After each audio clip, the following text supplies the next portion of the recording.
I like to start this video with a quote by Edward Ballward Lytton. Music, once admitted to the soul, becomes a sort of spirit and never dies.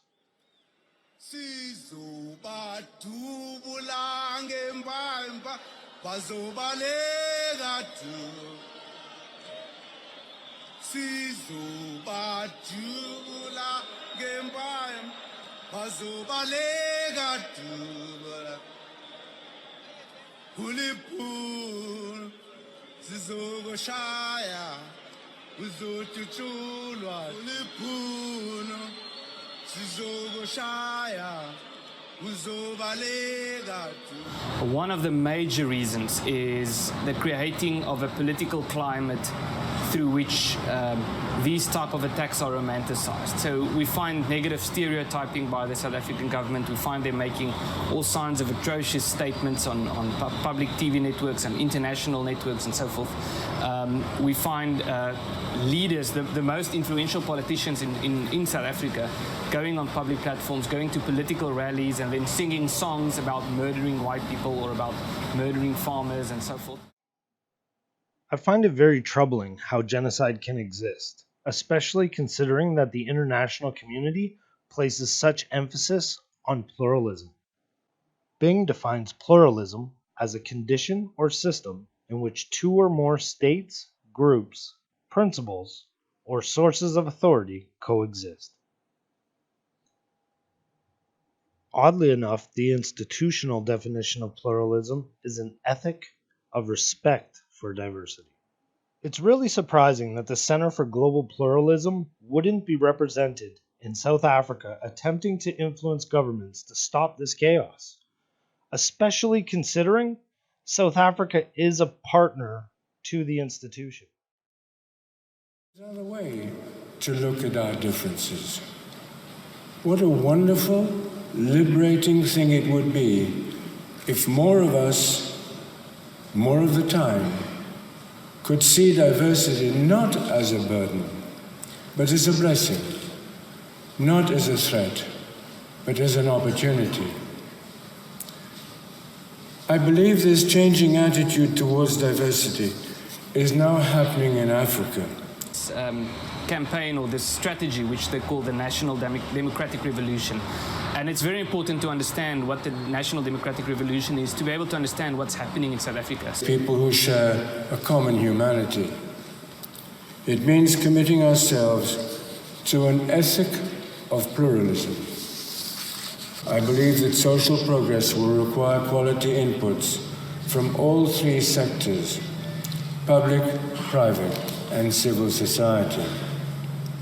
The strategy was for the organization to portray themselves as being pro-freedom, as being pro-liberalism or liberal values in the classical sense of the word, and to get international support in that way, so that the world would see them as being these freedom fighters, people who just want everyone to live in harmony.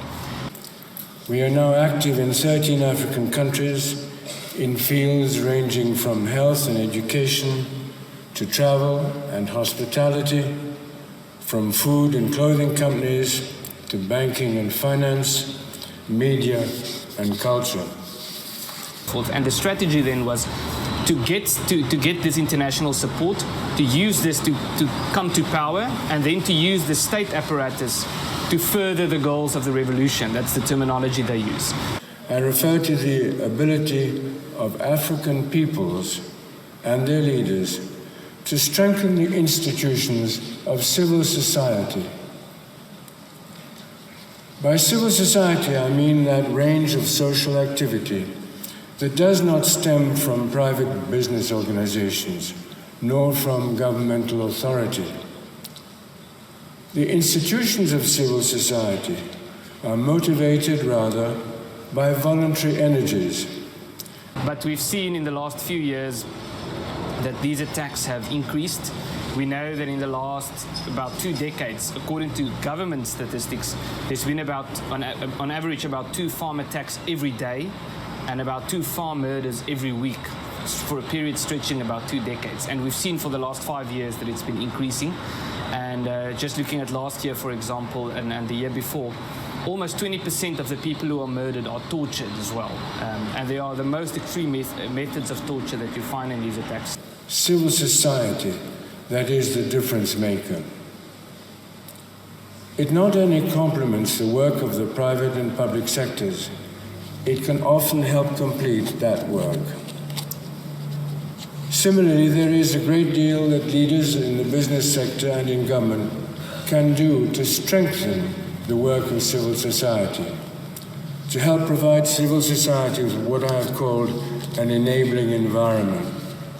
This push by the South African government to have this process of expropriation without compensation, to start taking people's property without paying them for that, because, and it's especially a racial thing as well. So if you are white and you are a landowner, then you are accused of being a thief, and therefore the property that you own is illegitimate and it has to be taken back.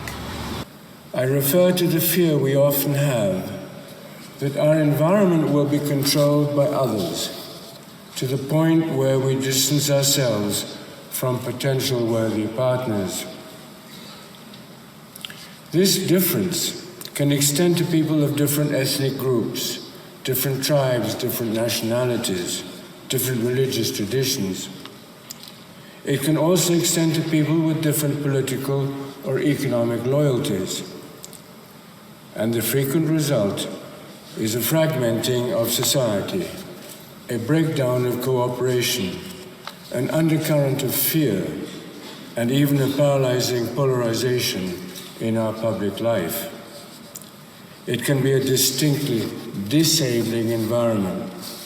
What we see in South Africa is what we see to a large degree in other so-called socialist states, is a very aggressive anti-Western campaign, so to speak. So South Africa, who are of Western descent or who identify with Western values, are regarded as targets. For there is no doubt that relations between governments and the media are central to the future of Africa. Prior to independence, there were no national media owners, no national newspapers, television or radio stations, no indigenous corps of trained journalists. Newly independent governments had to work with media which had no African antecedents, even as both political leaders and journalists wrestled with massive debates about capitalism, communism, and non-alignment. South Africa is definitely moving towards communism. Now is government saying we're going to change the property rights clause in the constitution and we're going to basically scrap, or to a large degree water down, the right to own private property, and we're going to start expropriating property. Understanding that the best way to move into the future is to walk hand in hand with partners who share one's goals. And we are all here to fulfill that role. But it is the reality in South Africa. His Highness the Aga Khan, the totalitarian conquest. Infiltrate, invade, conquer. And a special thanks to the New American for their incredible interview with Ernst Rowitz. Like, share, and subscribe. Click that notification button and check us out on social media. Links are in the description below.